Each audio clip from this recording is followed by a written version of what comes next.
Mortgage financing is a very complex process. Okay, so when you're going into it, you need to understand how it works. The first thing you must understand when you're going into mortgage financing is your credit score. Be very, very conscious of your credit score. Now, if you don't have a very good credit, you can still get mortgage financing, but it's going to be very expensive. So the rate you're going to get is tied to your credit score most of the times. Okay, so that's why you're concerned about how good your credit is. Try to sign on to Equifax or TransUnion, any credit score agency you want to use, but make sure you check your credit regularly. So if anything is not right, you try to correct it. Sometimes it's not everything that is in your credit card, that is correct. Sometimes there are collections that shouldn't be there. Fight it, make sure you get it out of your credit history. Okay, your credit score is very important when it comes to mortgage financing. It's very important. It's very, very important. Prioritize your credit score. Second one, understand your down payment requirements. Whenever you're getting mortgage, the lender expects that you have a portion of this amount that you're trying to borrow. How much have you saved? That amount you save, most times, if you're a first-time home buyer, is going to be 5% of the total amount of the cost of that house. So if you have 5% of 600,000, so you can buy a house worth of 600,000, right? You deposit the 5%, and then the bank will finance the rest of it, and then you can pay monthly. That's how mortgage financing works. So the first thing is to prioritize your credit score, and the second thing is to know the requirements for down payment.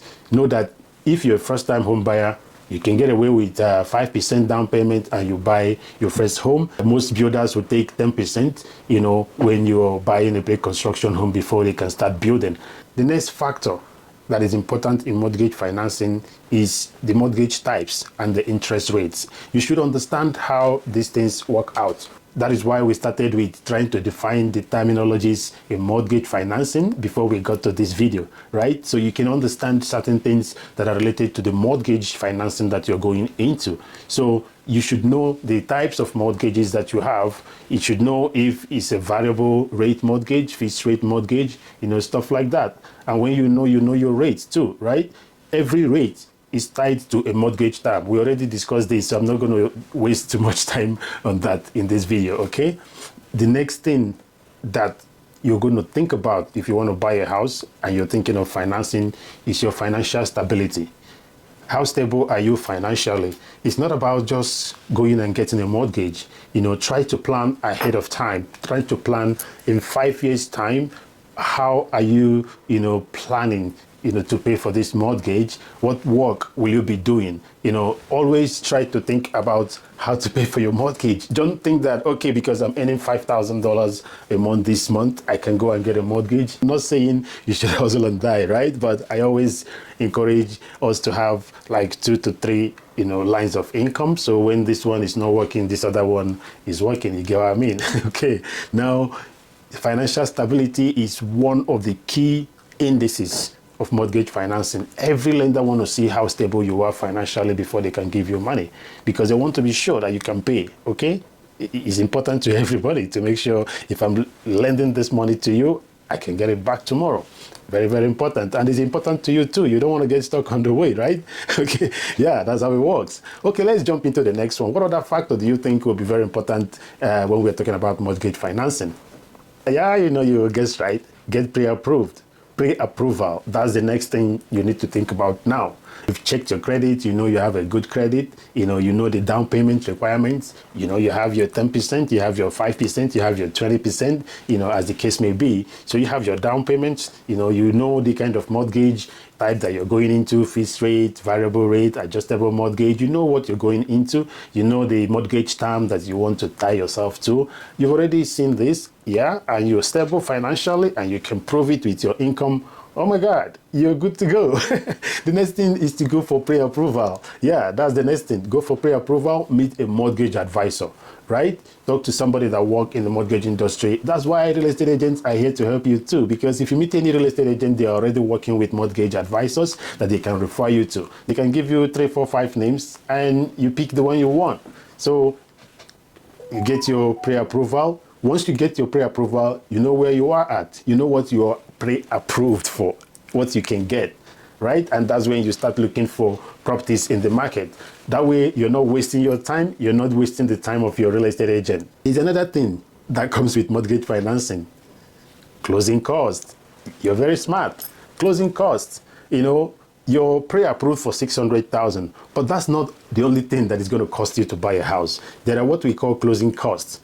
That will involve the cost of paying a lawyer, you know, to get your title, and some other costs, moving costs. You know, ask your real estate agent what your closing cost is going to look like.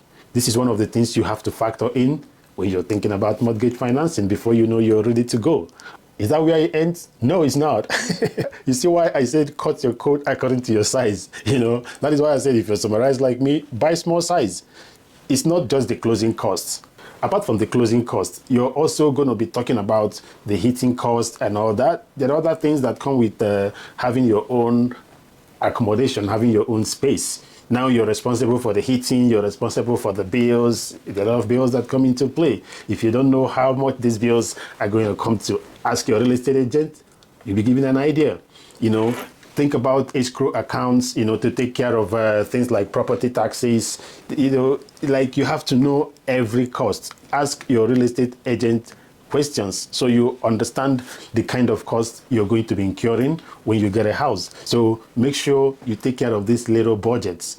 It's not only the closing costs that is involved when you're closing out for a mortgage financing situation. When you get your mortgage finance, eventually you're going to be paying bills. And you're going to be paying these bills on a monthly basis alongside your mortgage.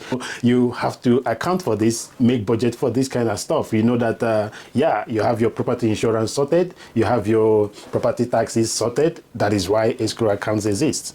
The next thing, be careful with the tiny details, especially if you're buying a pre-construction home.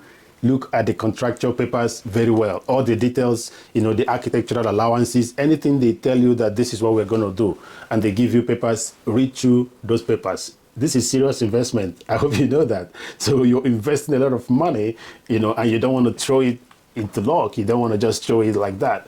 Make a habit of reading through your contract papers. See what you're signing, you know, know what you're getting, especially pre-construction homes. Okay? And the next thing, you already know what the next one is.